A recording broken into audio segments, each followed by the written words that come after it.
다 같이 성경을 들고 일어서시기 바랍니다. 봉독해 드릴 하나님의 말씀은 창세기 23장 1절 말씀 한 말씀만 제가 봉독해 드리겠습니다. 이것은 하나님의 말씀입니다. 사라가 127세를 살았으니 이것이 곧 사라가 누린 햇수라. 아멘. 네, 앉으시기 바랍니다. 지난주에는 창세기 22장에 아브라함이 이삭을 번제로 드린 사건에 대해서 제가 말씀을 드렸습니다. 그리고 나서 이제 23장 마지막 문단에 위치하고 있는 것이 20절과 24절에 이제 그 나홀의 족보에 대해서 제가 지난주 오후 예배 1시간 여러분들에게 말씀을 드렸습니다. 아브라함의 내러티브가 쭉 소개되어지는 가운데에 갑자기 전혀 상관이 없어 보이는 것 같은 나홀의 족보가 여러분 거기에서 삽입이 됐잖아요. 근데 이게 대단히 중요합니다.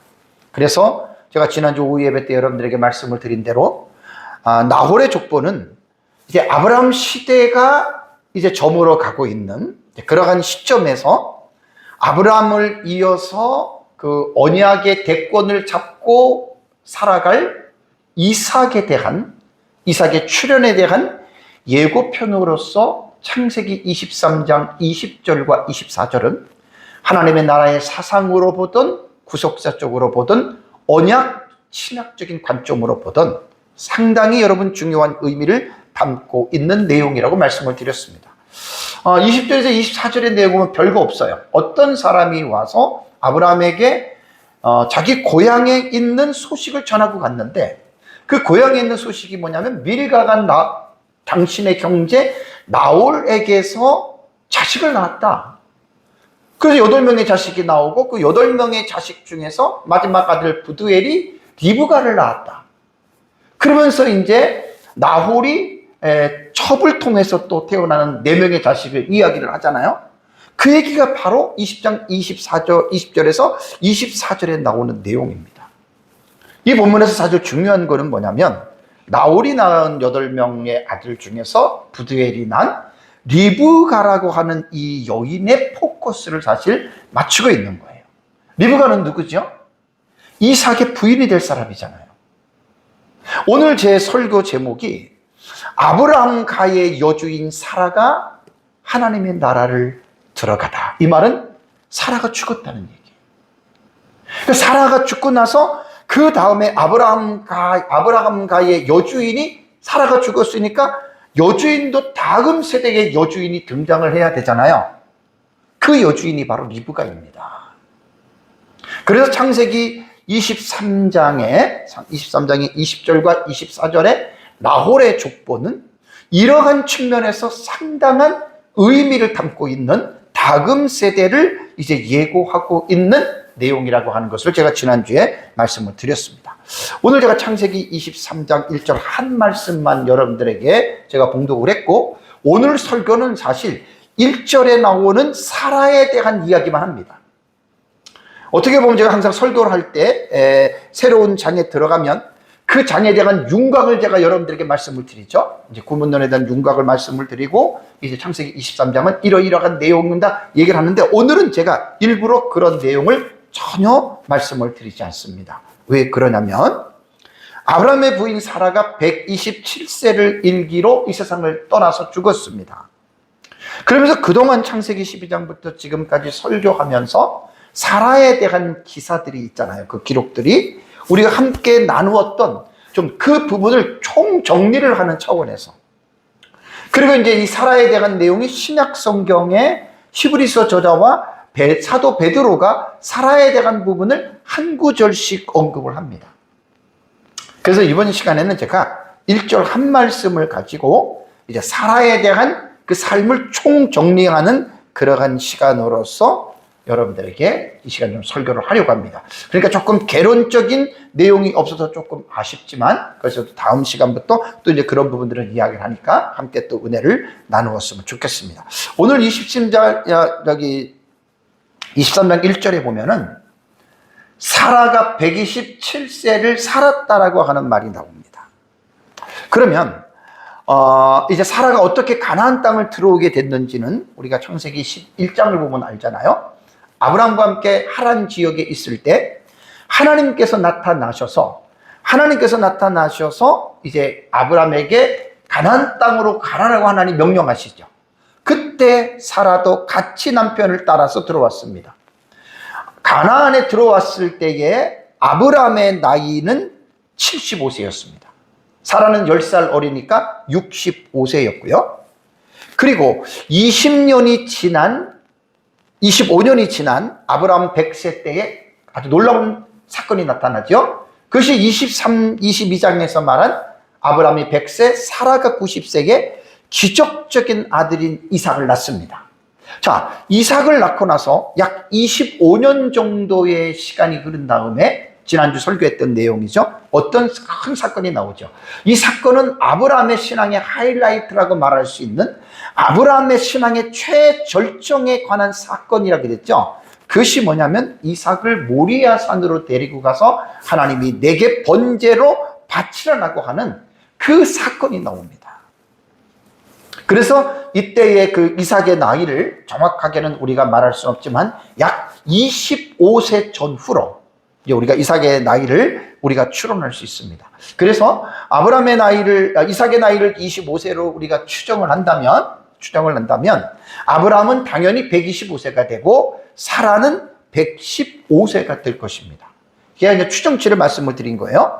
그러고 나서 이제 22장에서 아브라함의 이삭을 번제로 드린 사건이 끝나고 나서 23장에 넘어오면서 사라가 죽었다는 말이 나오는 거예요.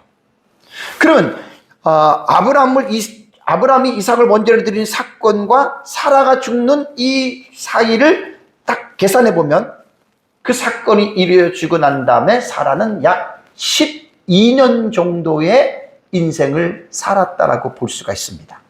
그래서 사라의 나이가 127세, 사라가 죽었고 아브라함은 137세가 되는 것이죠. 그래서 오늘 1절의 말씀을 보면 사라가 127세를 살았다. 이것이 곧 사라가 누린 햇수라. 원문을 보면 사라가 100살, 그 다음에 20살, 그 다음에 7년 이렇게 딱딱딱 끊어서 나옵니다. 그렇게 사라는 이제 이 세상에서 살았다라고 하는 말을 합니다. 그래서 이제 사라의 삶을 그러면 가나안 땅에서 사라는 몇 년을 살았을까? 자, 아브라함은 제가 하도 많이 말해서 이해하죠? 75세에 가나안 땅에 들어와서 창세기 25장을 보면은 아브라함은 175세에 아브라함은 죽습니다. 그러니까 아브라함은 가나안 땅에 들어와서 몇 년을 살았냐면은 100년을 사는 거예요. 100년. 100년을 사는 것에 비해서 사라가 가나안 땅에 들어왔을 때의 나이가 65세잖아요. 65세에서 127세에 죽었으니까 사라는 62년의 삶을 가나안 땅에서 여러분 살았다는 말입니다. 근데 여러분 오늘 이 본문을 통해서 우리가 좀 특이한 게 뭐냐면 성경은 대부분 보면은 남성을 중심으로 기록을 했잖아요. 그죠? 근데 남성을 대상으로 기록할 때는 나이 같은 것들이 되게 많이 언급이 되는데 놀라운 것은 뭐냐면 오늘 창세기 23장 1절에 사라가 127세를 살았다라고 하는 이 사라의 여성의 나이를 기록한 것은 성경에서 유일하게 밝힌 최초의 여성입니다. 창세기 사라의 이것이 유일해요. 최초의 여성이에요. 그래서 하나님의 나라의 관점으로 볼 때 아브라함은 열국의 아비였잖아요. 그죠? 아브라함만 중요한 게 아니라 사라 또한 열국의 어머니였단 말이에요. 그러니까 아브라함만 중요한 것이 아니라 사라 또한 엄청나게 중요한 그러한 인물이라고 하는 그러한 비중이 있다라고 하는 말입니다. 그래서 23장 1절에는 아브라함 가문의 여주인이었던 열국의 어미 사라가 이 세상의 나그네의 길을 마쳤는데 127세를 향유하고 이 세상을 떠났다라고 이렇게 창세기 저자는 이 부분을 말을 하고 있는 것입니다. 그런데 1절을 보잖아요. 127세를 살았고 사라가 누린 햇수라, 그리고 그 이후에 메시지가 있습니까? 없습니까? 없어요. 곧바로 사라가 가나안 땅 헤브론 기럇 여아림에서 요걸로 이어지고, 어쨌든 1절에서는 그냥 127세를 살고서 사라가 죽었다라고 하는 말을 합니다. 우리가 이제 성경을 볼 때 성경의 흐름을 통해서 보면 사라가 죽었네? 아브라함이 장사 지냈는데, 그게 이제 23장의 내용이거든요. 근데 성경을 좀 깊이 있게 보면 제 설교가 지금 하나님의 나라 시리즈 설교잖아요. 그 성경 전체를 지금 하나님의 나라를 중심으로 성경을 지금 풀어가고 있잖아요. 제가 여기서 무슨 말을 하고 싶은지 여러분들 감을 잡으시죠. 자, 사라가 죽어서 어디 갔습니까? 그것은 창세기 본문에서는 침묵하고 있지만 저는 도저히 침묵할 수가 없습니다. 그래서 저는 이 부분에서 사라가 죽어서 간 곳이 어디입니까? 그걸 제가 설교 후반부 마지막 결론 부분에서 히브리서 11장에 나타난 히브리서 저자가 믿음의 선진들은 다 이 땅에서 살았지만 그들은 하나님의 나라를 바라보면서 살았다. 그 죽으면 하나님의 나라를 갔다는 이야기예요. 당연히 제 설교에서는 이 부분을 빼놓을 수가 없는 중요한 해석이기 때문에 설교 마지막 부분에서 제가 이 부분을 여러분들에게 제가 말씀을 드리기로 하겠습니다. 요거는 아까 이제 그 부분이고요. 자, 그러면 사라와 아브라함의 관계를 다시 한번 정리를 할게요. 자, 사라는 아브라함과의 어떤 관계입니까? 1차적으로는 형제지간입니다. 그것은 이복 남매입니다. 아버지 대라는 같은데 엄마가 달라요. 아브라함과 사라의 엄마가 달라요. 어쨌든 이복 남매지간이었습니다. 이 당시에는 근친 결혼이 성행하던 시대였기 때문에 뭐 이런 것들은 별 문제가 되지 않는 그런 이야기죠. 자, 이런 관계 속에서 이제 결혼을 했고 그렇게 살았다는 말입니다. 자, 사라의 가나안 여정을 제가 한번 12장부터 정리를 할게요. 한 7가지를 제가 간략하게 말씀을 제가 드리는데 7가지 잠깐 말씀을 드리는데, 이 부분에 대해서는 이제 여러분들이 다 들었던 설교예요. 간략하게 말씀을 드릴게요. 첫 번째는 뭐냐면 창세기 12장 10절과 20절에 어떤 내용이 나옵니까? 아브라함이 기근을 통해서 애굽으로 내려갔지요. 사라가 얼마나 아름다운 여인이었든지 가는 곳마다 남자들이 전부 다 탐내요. 그래서 그 여자를 취하려고 하는 그런 남성의 죄악된 욕망들이 어디 가든지 있었어요. 그래서 애굽에 내려갔을 때 아브라함은 이미 이 사실을 알고 사라랑 살면서 애초부터 그 얘기를 했다 그랬죠. 그건 아비멜렉의 텍스트에 이 내용이 나오는 거예요. 당신이 너무 예쁘니까 우리 고향에서 살면 괜찮은데 내가 타지에 가서 만약에 당신이 너무 예뻐서 사람들이 당신을 뺏으려고 하다가 나를 죽일 수 있으니까 우리는 부부관계라고 말하지 말고 남매관계로 얘기하자. 그게 이제 그 아비멜렉의 본문에서 그 내용이 나오는 거예요. 자, 그렇게 약속하고 살은 거예요, 부부로. 자, 애굽에 내려가서 그렇게 얘기를 했습니다. 너무 예쁘니까 사람들이 물어보겠죠. 누구냐? 아, 내 동생이야. 아, 우리 오빠야. 이렇게 된 거예요. 그러니까 애굽 왕 바로가 그 말을 듣고 사라를 취해 갔잖아요. 자기의 여인이 되게 하려고. 그때 엄청나게 사실 심각한 상황이었습니다. 하나님이 그 사건에 개입을 하지 않았다면 아브라함은 사라를 바로에게 뺏기는 거예요. 그 의미는 설명을 안 할게요. 이거 하다 보면 모노소가 다 가요. 이때 사라가 겪었던 여러분 아픔과 두려움과 공포를 한번 생각해 보십시오. 그거를 이기고 살았던 여인이라는 말이에요. 그러니까 사라는 단순한 여인이라기보다는 사라의 삶을 쭉 보면 대장부입니다. 대장부. 두 번째는 아브라함과의 관계에서 자식을 낳지 못하죠. 그래서 그때는 신앙이 아브라함도 그렇고 약했기 때문에 그 하나님의 언약을 끝까지 믿어야 되는데 불안과 조급증으로 인해서 창세기 16장 1절에서 16절을 보면은 자기 여종 하갈을 남편에게 주어서 아들을 낳게 하는데 그 아들이 누구죠? 이스마엘입니다. 그러나서 이제 하갈이 이스마엘을 낳고 나서 이제 여주인 사라를 무시하잖아요. 그죠? 그것 때문에 또 사라는 고통을 겪어야겠습니다. 세 번째는 사라가 89세 때죠. 아브라함 99세 때죠.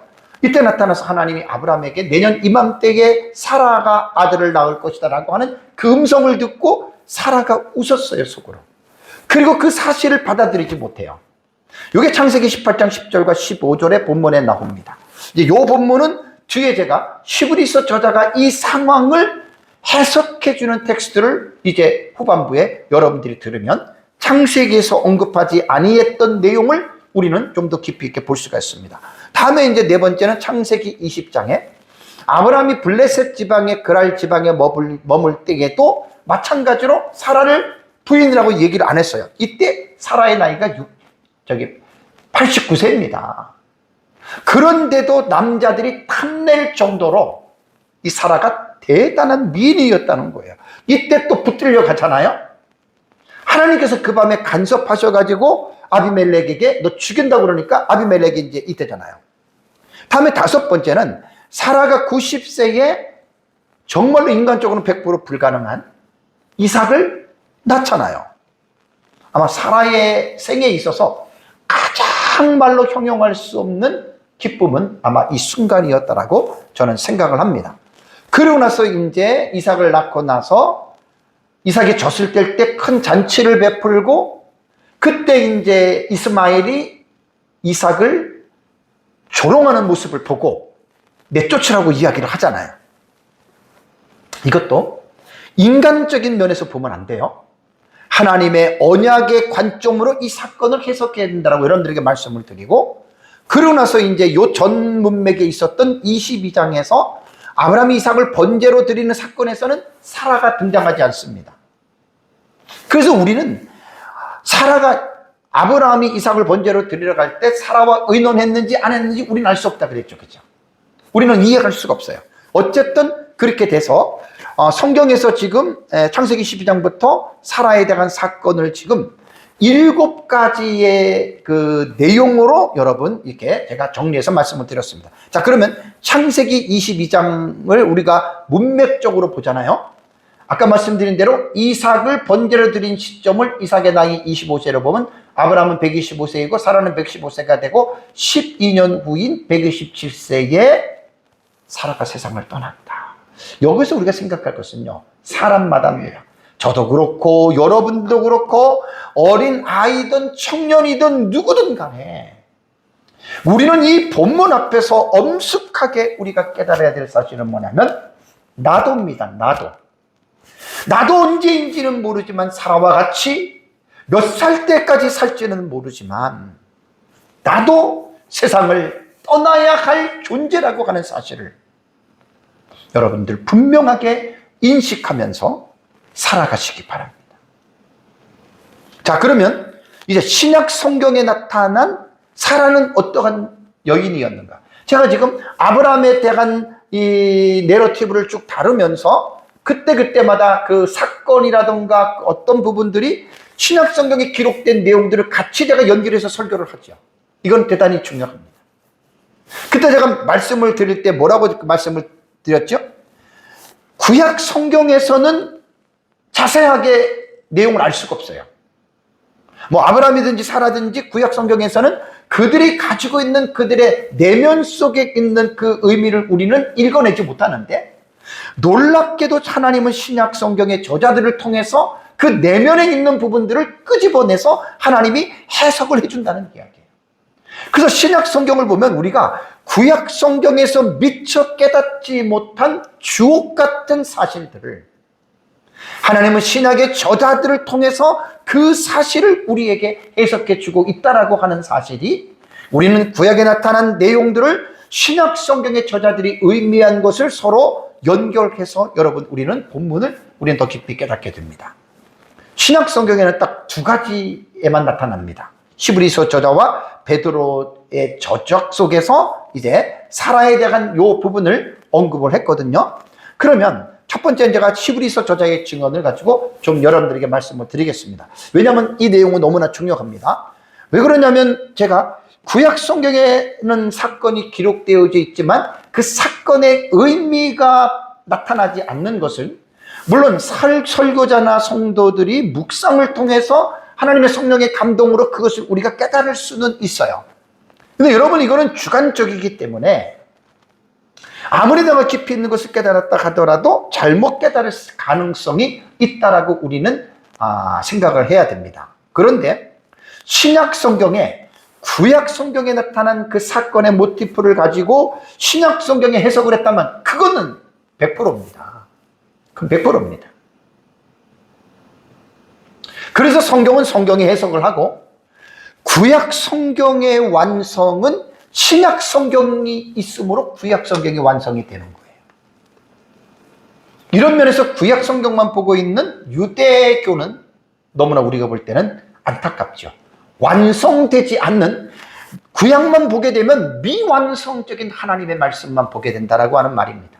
그래서 반드시 신약 성경하고 연결을 해야 구약 성경이 완성이 되는 거예요. 구약 성경이 없는 신약 성경은 존재할 수 없습니다. 그럼 대단히 중요한 말입니다. 존재할 수가 없습니다.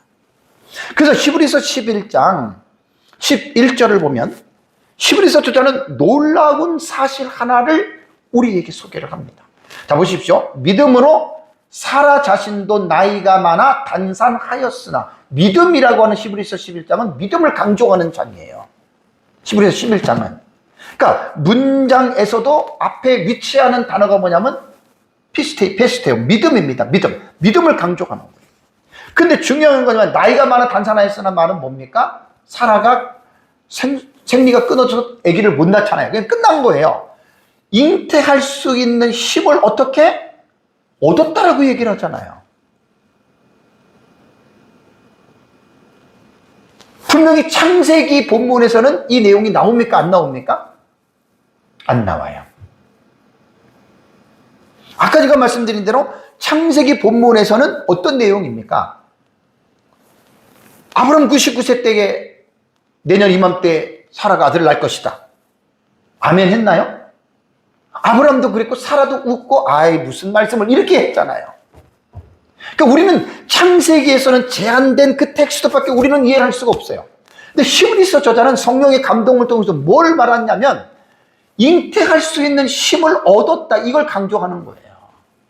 그러면서 어떻게 얻게 됐느냐, 그 원인에 대해서, 이유에 대해서 설명하기를 이는 약속하신 이를 믿으신 줄 알았다.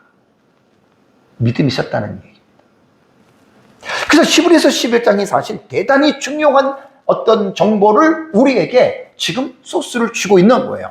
근데 제가 설교를 준비하면서 쭉 이렇게 보면 학자들의 해석에서 제가 이번에 하나 또 깨달은 게 뭐냐면 히브리서 11장 1절을 사라를 주어로 해석하는 학자들이 있고 아브라함을 암시적인 주어로 해석하고 있다라고 이렇게 이야기를 하더라고요.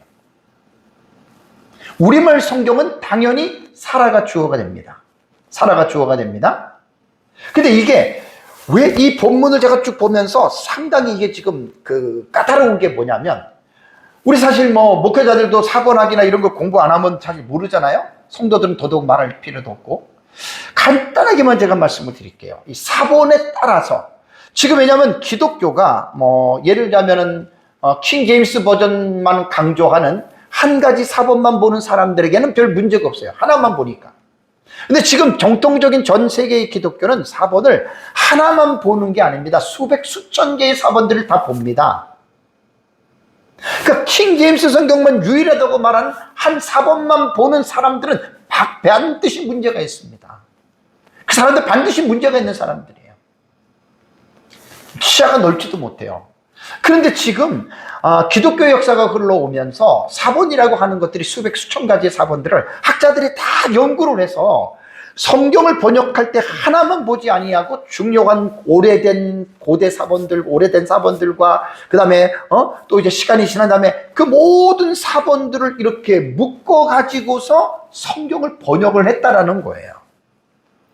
그래서 성경을 번역하는 것에도 보면은 사라를 주어로 보는 사본이 있고 아브라함을 암시적인 주어로 본다라고 하는 말은 뭐냐면, 아브라함을 주어로 본다라고 하는 이 사본에는 사라가 빠졌어요. 사라 이름이. 근데 이건 많지 않아요. 간혹 몇 개 정도예요. 그래서 이 부분을 쭉 보다가 이걸 어떻게 설명을 해야 되나.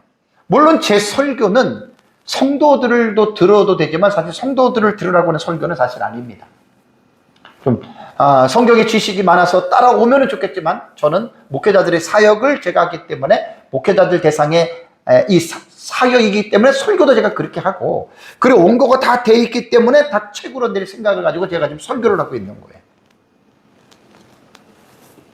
어렵지만 뭐 비평사본 그런 거잖아요.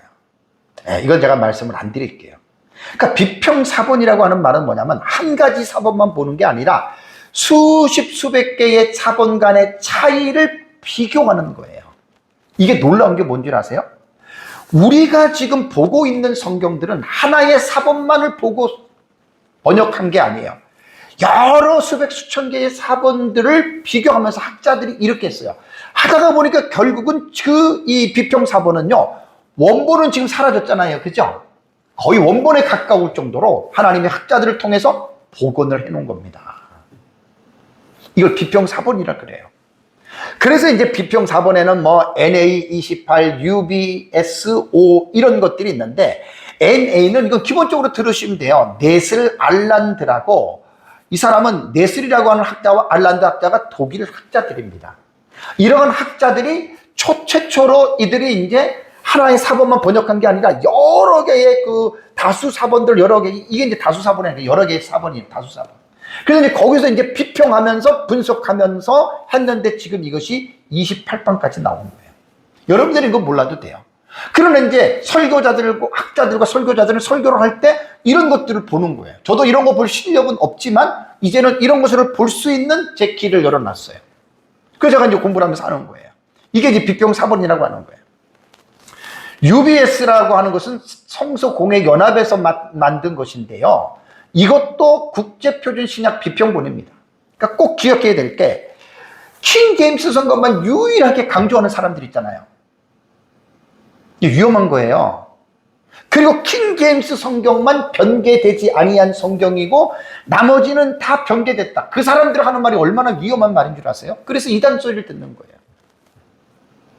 대표적으로 정동수 목사가 강조하는 킹 제임스 성경만 유일한 성경이다라고 말을 하고, 세계의 모든 기독교가 사용하고 있는 비평사본, 아까 말한 NA라고 하는 네슬 알란드판, 우리 다 이거 보는 거예요. 그 다음에 UBS 5판 같은 이러한 것들을 보는 우리들을 하나님의 말씀을 변개시킨 무식한 사람들이에요. 이게 이제 이송호 목사라고 하는 무슨 파라 그러죠? 이송호 목사 그 그룹을 뭐라 그래요? 갑자기 생각이 안 나네? 위험한 사람들입니다. 무슨 있잖아요. 예? 킹 제임스 유일주의를 사용하는 그들을 뭐라 그랬어요? 이성호 목사 그들이 쭉 말씀 보존학회. 말씀 보존학회 조심하셔야 되고, 그 다음에 성경 침례교회로 사역하는 그 사람들이 다 말씀 보존학회에 소속되어 있는 사람들입니다. 그런 사람들의 말 조심하시기 바랍니다.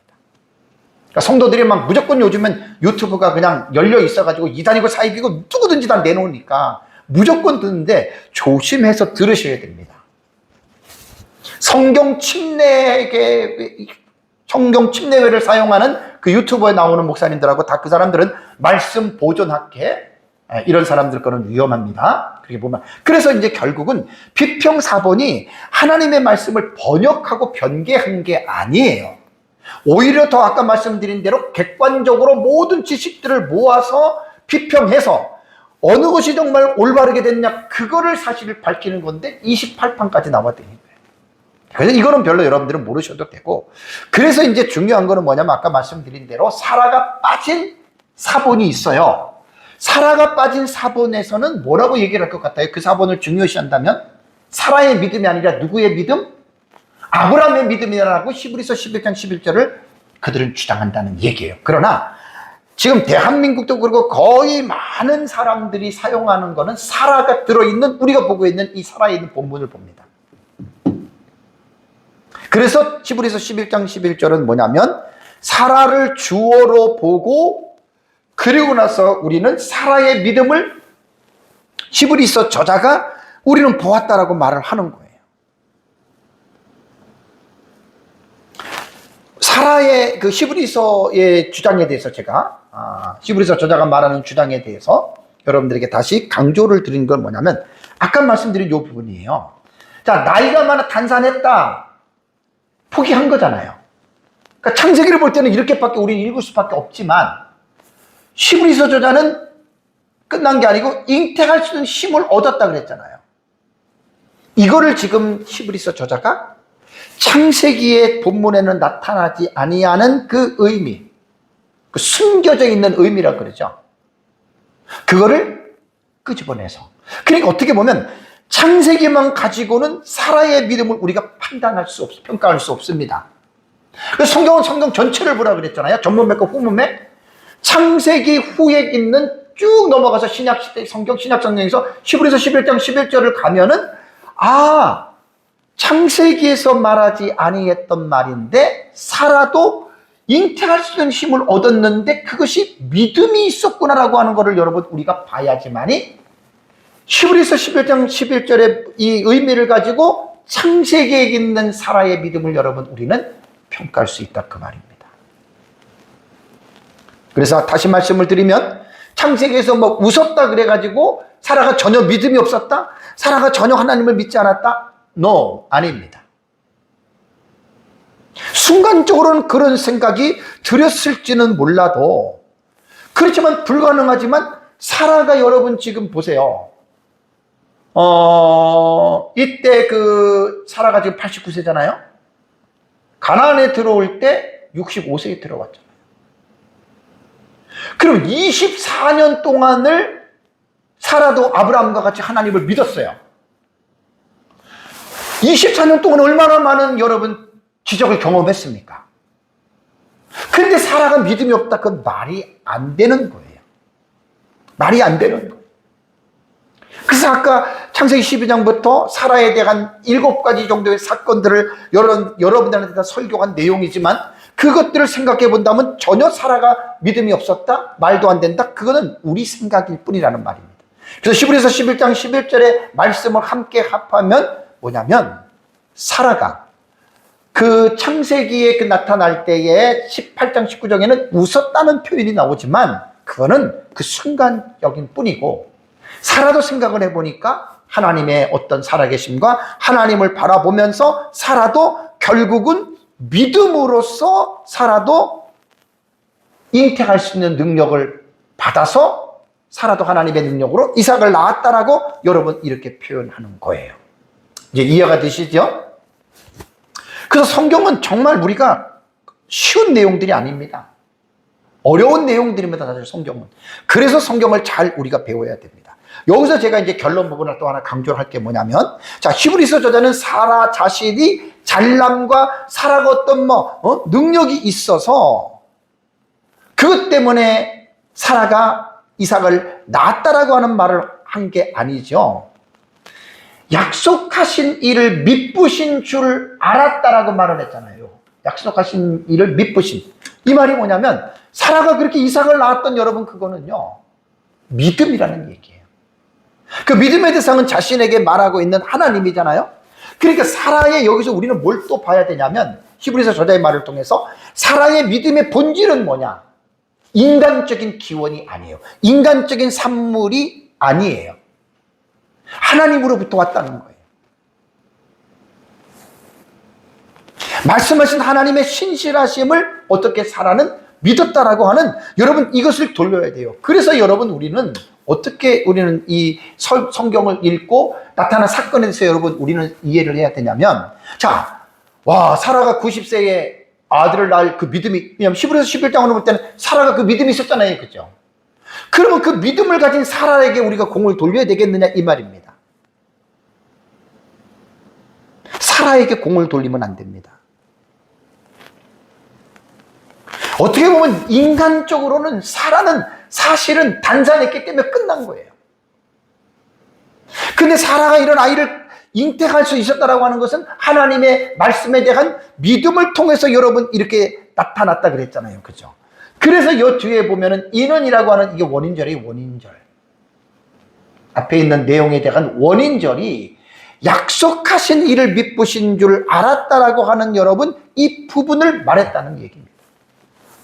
히브리서 11장 11절에 이제 최종적으로 정리해서 제가 여러분들에게 말씀을 드리면은요, 한때 사라도 89세 때 나타나서 이삭을 내년 이맘때 나타나고 이렇게 말을 했을 때 웃기는 했지만, 인간적으로는 도저히 자기도 그것을 받아들일 수 없었지만, 히브리서 저자의 말을 보면은 그 이후에 언제인지 모르지만 사라는 하나님이 말씀하신 그 말씀을 믿는 믿음으로 이삭을 잉태할 수 있는 능력과 이삭을 출생할 수 있는 그 능력을 경험했다. 여러분, 이렇게 우리는 히브리서 쪽으로 우리는 봐야 됩니다. 그러니까 어떤 히브리서 저자가 말하는 것은 사라가 불가능 속에서 이삭을 낳았던 것은 어떤 긍정적인 사고나 어떤 인간의 자기 자신의 신념 속에서 나온 게 아니에요. 그거는 하나님의 말씀을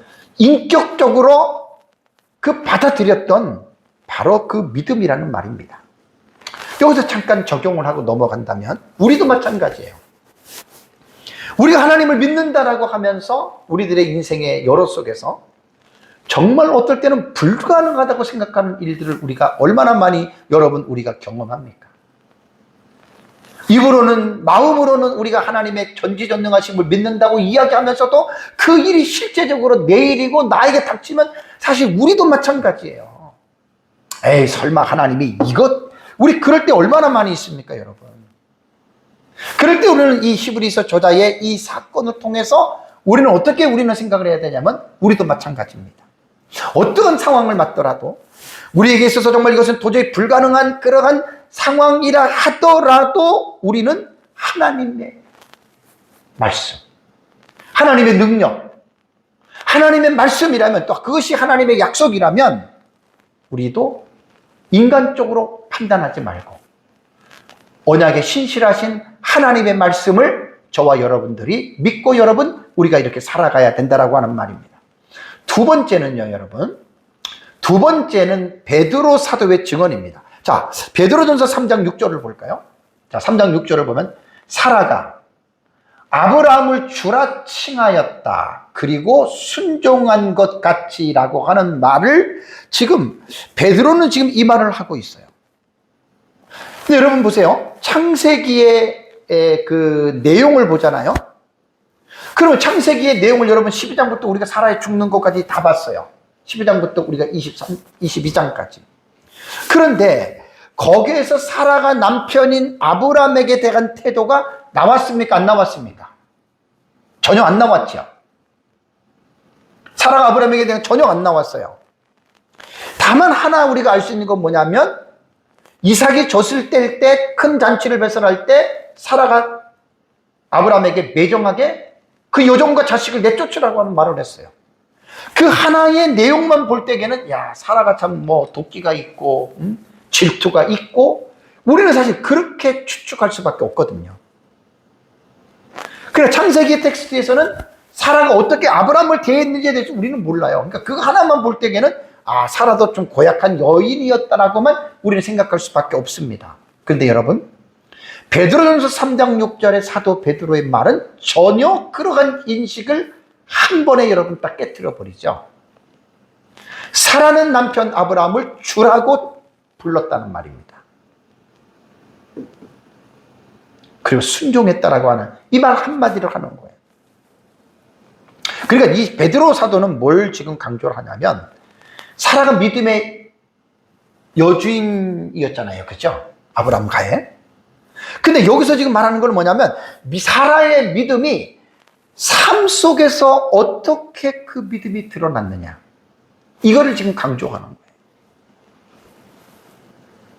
근데 사실 베드로전서 3장을 여러분, 제가 항상 설교를 할 때 한 절을 뚝 잘라가지고 이렇게 얘기하는 걸 전 되게 싫어하잖아요. 성경을 그렇게 보면 큰일 납니다. 반드시 전에 있는 문맥과 연결해서 읽어야 되고, 더 자세히 읽으려면 후에 있는 문맥까지도 함께 가지고 와서 내가 지금 보고자 하는 이 내용을 설명을 해야 됩니다. 갑자기 3장 6절에 사라가 아브라함을 주라고 칭했고 순종했다라고 하는 이 말을 얘기를 하면 뜬금없는 말이잖아요. 그리고 뒤에 보면 너희는 이라고 지금 하나의 비유지요. 비교를 하는 거죠. 사라가 이렇게 했는데 그러면서 너희는 선을 행하고 아무 두려운 일에 놀라지 아니하면 그의 딸이 된 것이니라라는 말을 합니다. 6절 한 절만 가지고는 이 말이 뭔 말을 하는지 우리는 이해를 할 수가 없습니다. 최소한 베드로전서 3장 1절과 5절까지에 대한 이 문맥을 우리는 무슨 내용인지를 이해를 하고 그리고 6절 말씀을 여러분 우리가 받아들여야 되거든요. 간략하게 말씀을 드릴게요. 베드로전서 3장 1절과 6절은 6절에서 끝나는 게 아니라 7절까지 연결이 되거든요. 그러면 1절과 2절의 내용은 뭐냐면 사도 베드로가 아내들에게 권면하는 문맥 안에 들어있다는 얘기예요. 사라에 대한 이 사실이 주된 어떤 메시지가 아니고 아내들에게 권면을 하는 가운데에 6절에 이 하나의 예를 들어가지고 사라를 사용했다는 얘기입니다. 그러니까 베드로전서 3장은 이 말씀을 받는 자가 누구면 아내들입니다. 아내들에게 이와 같이 자기 남편에게 순종하라라고 하는 말을 한 겁니다. 근데 1, 2절을 보면 순종하는 걸 왜 순종하라 그러면 믿지 않는 자들, 혹 말씀을 순종하지 않는 자라도 말로 말미암지 않고 그 하나의 행실로 말미암아 구원을 받게 하기 위해서 대단히 중요한 거예요. 그러니까 여러분 그리스도인들의 아내들은요 남편에게 순종해야 됩니다. 놀라운 거는 불신의 남편에게 순종하면 그 아내의 행실로 말미암아 남편이 구원받을 수 있다. 이 말을 지금 하고 있는 거예요. 1, 2절에. 그러면 3, 4절에는 여자들이 단장을 하잖아요. 남자도 단장을 해요. 단장을 어떻게 말하냐면 머리를 꾸미고 금을 차고 아름다운 옷을 입는 외모로 하지 말고, 외모로 하지 말라라고 해서 뭐 머리 손질하고 반지를 끼고 그런 거 지금 그런 뜻은 절대 아니에요. 베드로가 강조하는 것은 뭐냐면 오직 마음에 숨은 사람을 온유하고 안정한 심령에 썩지 아니할 것으로 하라. 내면을 가꾸라는 거예요. 그러면서 이는 하나님 앞에 값진 것이라 라고 이렇게 말을 했습니다. 이게 전 문맥이에요. 그러면서 베드로 사도는 하나의 구약 성경에 나타난 특별한 하나의 롤 모델을 설명하는데 전에 하나님께 소망을 뒀던 거룩한 부녀들도 이와 같이 남편에게 순종함으로 이 말을 하면서 그 롤 모델이 누구냐? 바로 사라입니다. 사라. 이렇게 말을 한 거예요. 그래서 남편을 주라고 칭하고 순종했잖아요. 사라가. 대표적으로 사라를 지금 베드로가 말을 하는 거예요. 주라고 하는 말은 큐리온이라고 하는 말은 뭐냐면 말 그대로 뭐 마스터, 주인도 되고 또 베드로는 예수님을 이 큐리오스라고 하는 주라고도 불렀거든요. 그 상당히 지금 이게 높은 호칭이에요, 이게. 칭했다라고 하는 말은 뭐냐면요. 불렀다라는 말이잖아요. 그러니까 사라가 남편을 주라고 불렀어요. 그렇다고 뭐 우리가 예수님 부르는 만큼 그런 의미로는 사실 생각하면 안 됩니다. 어쨌든 남편을 존중하는 마음으로 불렀다. 그런데 여러분, 칭했다라고는 불렀다가 동사를 제가 잠깐 이건 언급하고 넘어가야 되는 게 뭐냐면 이거 분사예요? 현재형이에요? 능동태예요. 뭘 말하는 거죠? 분사 현재는 계속적 용법이잖아요. 영어로 말하면 ing입니다. 그러니까 여기서 우리가 뭘 느끼게 되냐면 사라는 어떤 한순간에만 남편을 주라고 부르면서 순종한 게 아니에요. 계속적. 그래서 창세기에는 나타나지 않지만 베드로전서 3장 말씀을 미루어서 이 한 단어에서 분사의 이 형태를 우리가 분석을 해보면 사라가 아브라함을 주라고 불렀고 순종했던 것은 한두 번이 아니라 지속적으로 사라는 아브라함을 주라 칭하고 순종했다라고 하는 건 여러분 우리가 읽을 수가 있는 거예요. 다음에 이제 순종했다라고 하는 말이 뭡니까? 이거는 그냥 이것만 보시면 돼요. 직설법 과거 능동태입니다. 자, 칭하여도 능동태, 여기 동사도 능동태잖아요. 능동태는 뭐라 그랬어요? 억지가 아니에요. 자원적으로 자발적으로 스스로 자원하는 마음으로 한 거예요. 억지로 한 게 아니에요. 잘 기억하시기 바랍니다. 직설법 과거는 뭡니까? 시제로서 이미 이루어진 거예요. 그러니까 사람은 이렇게 했다라는 거예요. 뭐 미래형으로 그렇게 할 것이다가 아니라 직설법 과거니까 사람은 진짜 그렇게 했어. 근데 이게 분사형이기 때문에 지속적으로 했고, 그 사라가 그렇게 남편을 주라고 이렇게 순종했던 거는 억지가 아니라 능동적으로 했다라고 하는 이 사실을 여러분들이 기억을 해야 됩니다.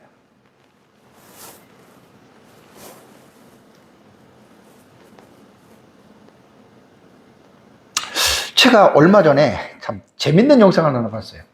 요즘에 이제 유튜브에서 쇼츠 영상이라 그러잖아요. 짧은 거 뭐 1분 이내에 있는 거. 근데 이제 더 웃긴 게 뭔 줄 아세요? AI가 내가 어떤 사진 몇 장을 넣어주고 이렇게 해달라고 하잖아요. 진짜처럼 여러분 영상을 만들어줘요. 여러분 지금 그런 가짜 영상들이 얼마나 많은지 몰라요. 제가 얼마 전에 본 쇼츠 영상은 이런 겁니다. 여러분들 보셨는지 모르지만 요즘 세대에 들으라고 만든 영상인데 AI로 만든 것 같아요. 웬 할아버지가 밥을 먹는데 할머니가 미역국을 딱 끓여서 밥상에 놨어요. 남편이 뭐라고 하는 줄 아세요? 할아버지가 웬 미역국이야? 갑자기 웬 미역국에 이렇게 말을 했습니다. 그러니까 할머니가 그 자리에서 화를 벌컥 내면서 참 정말 웃겨요.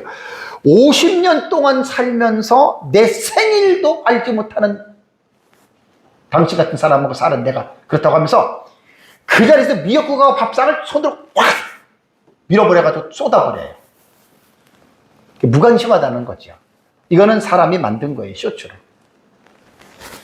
여기서 제가 보면서 물론 요즘의 대세가 그렇습니다.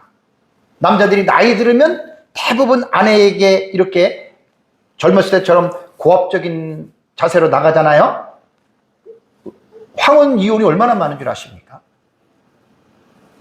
저는 그래서 그걸 통해서 오늘 말씀을 통해서 볼 때 물론 그 부인의 마음, 할머니 마음을 충분히 이해합니다. 50년 동안 남편이 자기 생일도 알아주지 챙겨주지도 못하고 얼마나 여러분 마음이 아팠겠어요. 그날도 생일날이었던 것 같은데. 근데 제가 여러분 말씀드리고 싶은 것은 그리스도인으로서 정말 거듭난 그리스도인으로서 만약에 이 할머니가 사라와 같은 이러한 정말 생각을 가졌다면 남편을 정말 주라고 이렇게 칭하면서 순종하는 삶이었다면 그렇게 밥상을 엎었겠느냐. 그러한 말입니다. 이렇게 생각하면 어떤 여자 성도들은 이렇게 생각할 수 있어요. 목사님은 남자니까 맨날 여자만 들으라고 이렇게 말을 한다. 그런 오해가 있을 수 있어요. 그런데 제가 오늘 설교하고자 하는 내용은 사실은 그 부부관계 그게 아니에요. 사실 사라라고 하는 한 여인의 신앙의 포커스를 맞추고 말하기 때문에 당연히 아내 쪽에 대한 여러분 이러한 부분을 여러분 말씀을 드릴 수밖에 없습니다. 그러나 이제 후문맥을 하나는 제가 오해를 받지 않게 해서 말씀을 해야 되겠어요. 3장 7절에 어떤 내용이 나오냐면 남편들에게 말을 합니다. 아내를 더 연약한 그릇으로 알고 아내를 귀히 여기라. 남편이 아내를 귀히 여기지 못한다면 그건 말이 안 됩니다. 정말 회개해야 됩니다. 그래서 제가 시간의 흐름상 남편에 대한 말을 제가 안 하는 거예요. 그렇다고 해서 제가 나 여자에게만 말만 하는 설교자가 아니잖아요. 남편을 아내를 사랑하고 존중해야 되고 자기 몸처럼 사랑해야 됩니다. 이게 사실 더 힘들어요. 여자는 남편을 그냥 주라고 주라고 해서 예수님처럼 그런 주가 아니고 그냥 존중하고 그냥 그 다음에 순종하는 거 이건 사실 쉽지만 아내를 내 몸처럼 생각하고 사랑하는 거 그건 못할 일이에요, 사람이. 남자가 하는 역할이 더 어렵다는 얘기입니다. 어쨌든 제가 본문에서는 이것만 하고 제가 넘어가겠습니다. 자, 이제 사라의 인생을 제가 정리를 한번 해보겠습니다. 오늘 사실 어떻게 보면 제 설교는 사라라고 하는 한 여인의 초점을 맞춘 거예요. 1절에. 다른 내용은 내가 말씀을 안 드리는 거예요. 사라는 아브라함과 이복남매로 태어나서 부부의 연을 맺은 그러한 여인이었죠. 사라는 일반적인 어떤 평범한 여인이 아니었고요. 아브라함과 마찬가지로 하나님의 선택을 받은 언약 안에 있는 정말로 복된 여인이었습니다. 정말로 복된 여인이었습니다. 사라는 하나님 나라의 회복을 이루어 가시는 여인의 후손을 잇는 언약 안에 속한 여인이었기 때문에, 특히 믿음의 조상인 아브라함과의 여주인으로서 선택되었다라는 말입니다. 사실 사라에 대한 내용이 갈라디아서 지난번에 설교할 때, 제가 언약에 대해서 설교할 때 사라가 나오잖아요. 그죠? 하갈과 비유해서 신의 산 두 언약, 이런 거는 제가 말씀을 제가 안 드렸습니다. 왜냐하면 설교의 양이 많아지니까. 두 가지의 부분에 그것만 제가 선택을 해서 여러분들에게 말씀을 제가 드리는 겁니다. 사라의 삶을 보더라도 결코 순탄치 않았죠. 자식 문제만 하더라도 얼마나 사라가 많은 고통을 여러분 당하면서 살았습니까? 그러면서 하나님의 섭리 가운데에 언약의 자손인 이삭을 낳게 되죠. 사랑하는 성도 여러분, 우리가 이 사라의 23장 1절의 말씀을 통해서 제가 이제 여러분들에게 말씀을 드리는 것은 뭐냐면, 사람은 반드시 한 번 죽게 돼 있다는 거. 반드시 사람은 한 번 죽게 돼 있습니다. 이걸 기억하면서 저도 그렇고 여러분들도 그렇고 우리는 살아야 됩니다. 그리고 우리가 세상을 살면서 내 주변에 있는 사람들이 나를 떠나갈 때 헤어지는 슬픔과 아쉬움이 있어요. 이제 오후 예배 때 2절에 아브라함이 사라를 떠내고 이제 근심하면서 애통하는 그 부분을 말씀을 제가 드리겠습니다. 그러면서 우리가 세상을 살면서 누구든지 사람은 어떻게 해요? 누구든지 사람은 한번 죽잖아요. 그러니까 떠난다는 말이에요. 그러면 사실 어떻게 본다면 떠나 보내는 것도 우리가 기본적으로 잘 이해를 하고 살아요. 우리들을 앞서 떠났던 우리 주변에 있는 사람들을 여러분 한번 생각해 보십시오.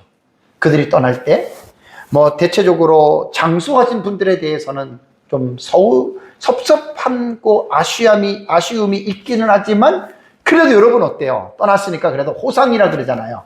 근데 좀 이게 젊거나 혹은 불행하게 사고라던가 질병으로던가 이런 것들로 돌아가신 분들을 볼 때 정말 우리의 마음이 아프고 견딜 수 없는 그런 걸 여러분 우리가 느낄 때가 있잖아요. 그죠? 그래서 여러분, 우리 사람을 떠내보내는 것도 잘 저와 여러분들이 훈련이 되어져야 된다라고 하는 말입니다. 아브라함은 사라의 죽음 이후에 38년을 더 살아갑니다. 창세기 25장에서 그 부분에 대해서는 제가 좀 여러분들에게 좀 말씀을 드리고요.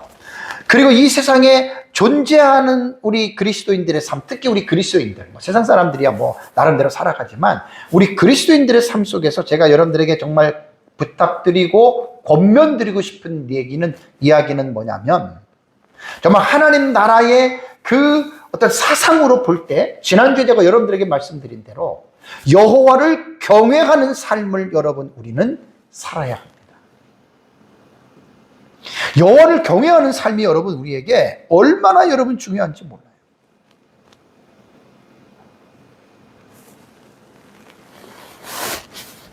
창세기 17장 5절에 보면은 원래 아브라함의 이름이 아브람이었잖아요. 그죠?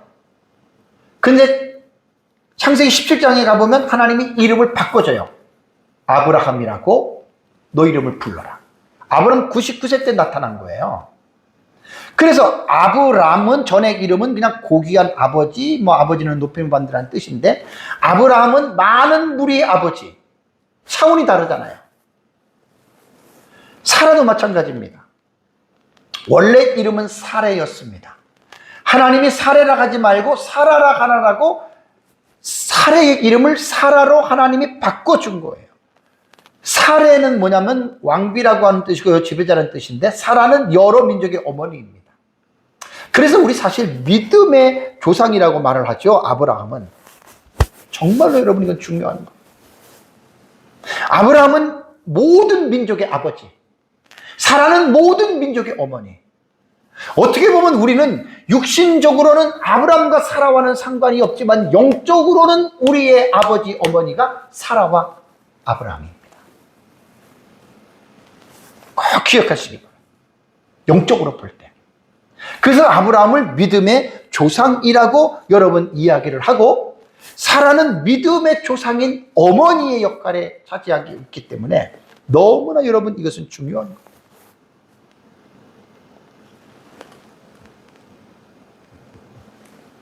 그래서 사라는 성경에 기록된 여성으로서 이렇게 중요한 인물이기 때문에 아마 연수가 기록된 최초의 여성이었고, 아브라함과 마찬가지로서 이제 열국의 어머니로 등장을 하고 있다라고 하는 것을 우리가 본문을 통해서 이제 정리하시면 됩니다. 마지막으로 결론적으로 하나님 나라의 관점으로 이제 사라의 삶을 우리가 이제 보는 거예요. 그리고 우리가 어떤 교훈을 받아야 되느냐. 자, 23장 1절에는 127세를 살았다라고 얘기를 했고, 아까 제가 이 본문을 말씀할 때 그 죽은 이후에 사라가 어떻게 되었는지 함구하고 있다 그랬잖아요. 그죠? 제가 이번에 이 시간에 이제 마지막 정리로 여러분께 말씀을 제가 드리는 겁니다. 자, 하나님 나라의 관점으로 아브라함과의 여주인 사라를 볼 때, 사라는 구약시대의 단순한 믿음의 한 사람으로 보는 게 아니라 정말 중요한 그 모든 열국의 어머니라고 그랬잖아요. 그러면 사라가 어떻게 살았느냐? 창세기 본문에는 안 나와요. 근데 사라는 이 땅에 살면서 이 세상에 소망을 두고 산 여인이 아니었습니다. 아브라함도 마찬가지입니다.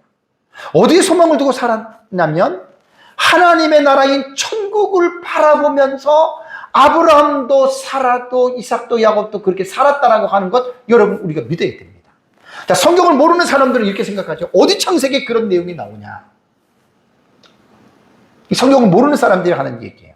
아까 제가 말씀드렸잖아요. 성경은 전체를 한 통으로 봐야 돼요. 구약 성경이 완성이 되려면 신약 성경에 가야지 구약 성경이 완성이 되는 거예요.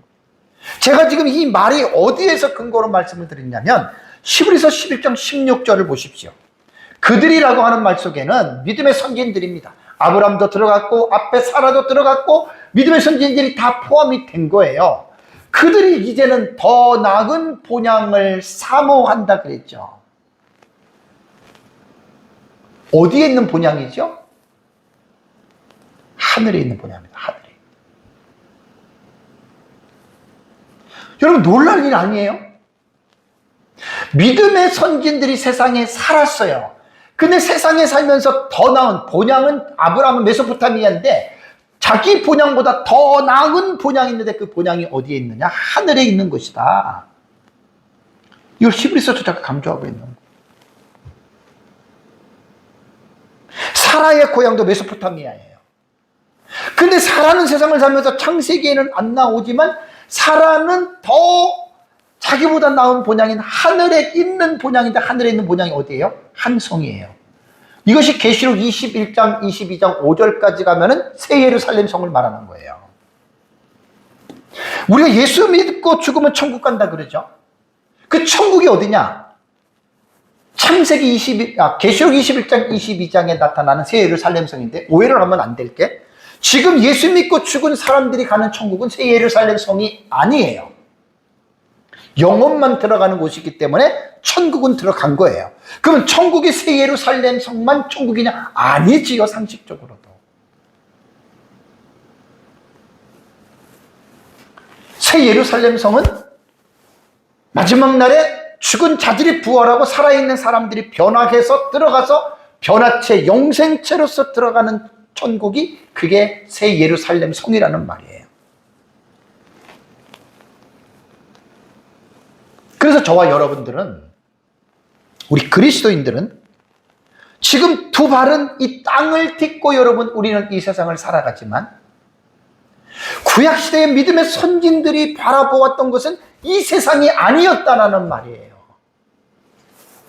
하늘에 있는 한 성, 천국, 하나님의 나라, 그것을 바라보면서 그것을 소망하면서 살았다는 걸 기대하면서 믿음으로.